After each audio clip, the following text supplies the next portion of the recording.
ஏறி வந்தேன் படிகட்டு எடுத்துரைப்பேன் தமிழ் மொட்டு அதில் இருக்கும் பிழையட்டு பொறுத்து கொள்ளுங்கள் மனம் விட்டு என் தாய்மொழியாம் தமிழ் மொழி அதற்கு என் முதல் வணக்கம். இங்கு கூடியிருக்கும் அவையோர் அனைவருக்கும் என் இரண்டாம் வணக்கம். எனது பெயர் ராகேதுராஸ்ரீ. நான் 7ஆம் வகுப்பு ஆ பிரிவில் படிக்கின்றேன். இன்று நான் உங்கள் முன் பேச வந்துள்ள தலைப்பு உலக முதியோர் வன்கொடுமை விழிப்புணர்வு தினம்.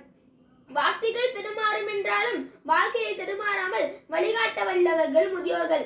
ஆண்டொன்று போனால் அகவை ஒன்று போகும் என்பது எவ்வளவு உண்மையோ அதே அளவுக்கு உண்மை அனுபவங்களின் அமுத சுரபியாக முதியோர்கள் மட்டுமே இருக்க முடியும். கடவுளுக்கு இணையாக முதியோரை கருதிய காலம் ஒன்று இருந்தது. ஆனால் இப்பொழுது காலம் மிகவும் மாறி போய்விட்டது.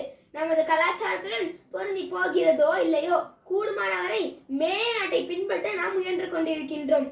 முதியோரை மதிக்கும் பண்பாடு என்பது பெரிதும் குறைந்துவிட்டது.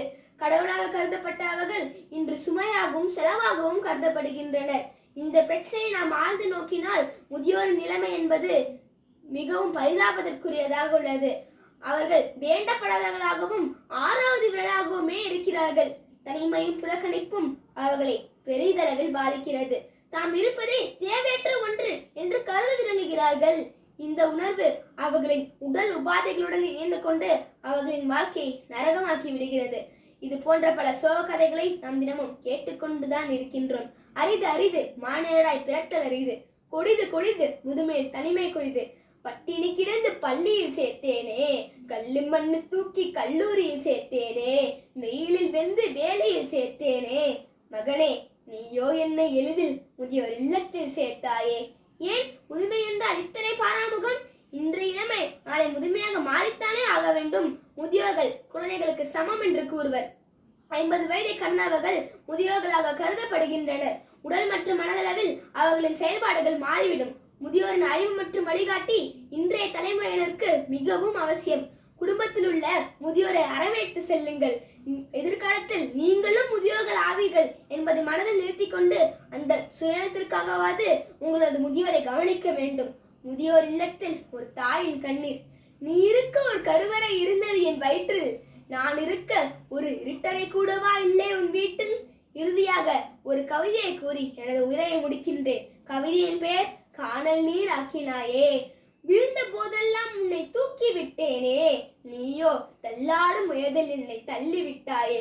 அரிசுவே நீ உன்ன அறுபாடுபட்டேனே, நீயோ ஒரு வேளை உணவளிக்க உன் முகம் சுளித்தாயே. வசதியுடன் நீ வாழ வழிவகுத்தேனே, நீயோ இருடன் என்னை புதைக்க குளிப்பறித்தாயே. அன்பு பாசம் அள்ளி அள்ளி கொடுத்தேனே, நீயோ காசு பணம் இல்லை என்று என்னை தள்ளி வைத்தாளே. சாலையோரம் வீடு கட்டி வாழ்வு தந்தேனே, நீயோ சாலையோர முதியவன் என்ற பெயரை தந்தாயே. செந்நீர் வடித்து பன்னீர் தெளித்து உன்னை வளர்த்தேனே, நீயோ கண்ணீர் வடிக்கும் என்னை இன்று காணல் நீர் ஆக்கினாயே, காணல் நீர் ஆக்கினாயே.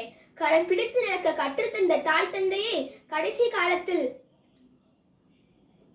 காலத்தில் கவலையின்றி வாழ வைக்க பிள்ளைகள் கரம் கொடுக்கும் போது முதுமை சுகமாக மாறும். எனவே நாம் நம் வீட்டில் உள்ள முதியோர்கள் மட்டுமின்றி அனைத்து முதியோர்களிடமும் அன்பும் மரியாதையும் கொண்டு நடப்போம். இவ்வளவு நேரம் எனக்கு பேச வாய்ப்பளித்த அனைவருக்கும் நன்றி, வணக்கம்.